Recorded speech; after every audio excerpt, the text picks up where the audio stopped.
Pete Blank, published author, speaker, leadership trainer, joins us now to talk more about it. Good to see you this morning. The mic needs more sleep, the camera needs more sleep, well, I need more sleep. You know, sometimes you have to turn the mic off when you're doing other things in the back. It's all right, buddy. So, but hey, so how do we get motivation here? How do we handle this? How do you feel about losing? I mean, do you look forward to it because you're going to get more sunshine? Oh, I do. Yeah. Now, I will say that I do. Yeah, so the long-term benefits outweigh, but I like to think of it in terms of we get an extra hour of sunshine. Now, that's not even, I mean, you have to play with your mind. We all have the same amount of time. Sure. But we have an extra hour. So what are we going to do with that hour? What are we going to do with that hour? Right. Number one, naturally get outside when you can. Maybe not.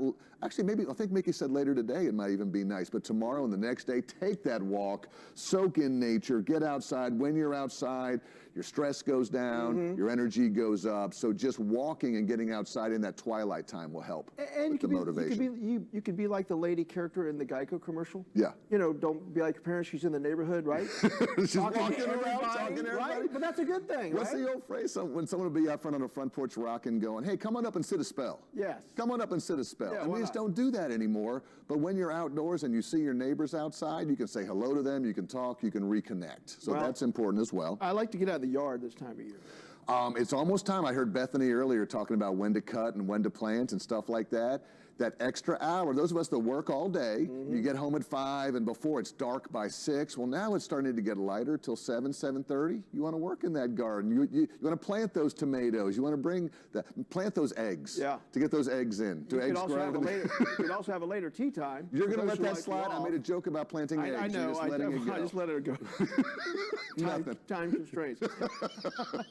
But it's, you know, whether it's fall back or spring forward, you can be thankful though. You got to be thankful for using the time to say, hey, I woke up today, I'm ready to go, I've got an extra hour, my health is good. So even if you just reflect or journal or do those things. I want to get into a book that I've had on my end table for about a year now. Okay. And Sherry actually said, when are you going to start reading that book? And this morning I said, now that the sun's up later, I'll start reading it. It had no connection whatsoever, but I felt like I could motivate myself that I could start reading now. Well, I like that. Absolutely. So some positives for those who don't like, some people like the fall back, by the way. Absolutely. They enjoy that better. So I like that extra hour sleep. And we're not going to talk about seasonal, anxiety disorder that happens this time of year. It takes people a while. Let's just put all that to the side and say, if you got an extra hour of sunshine, get outside, enjoy it, talk to people, read, garden, whatever you have to do. Good Monday motivation. Thank you very much, Pete. Thanks, buddy. All right.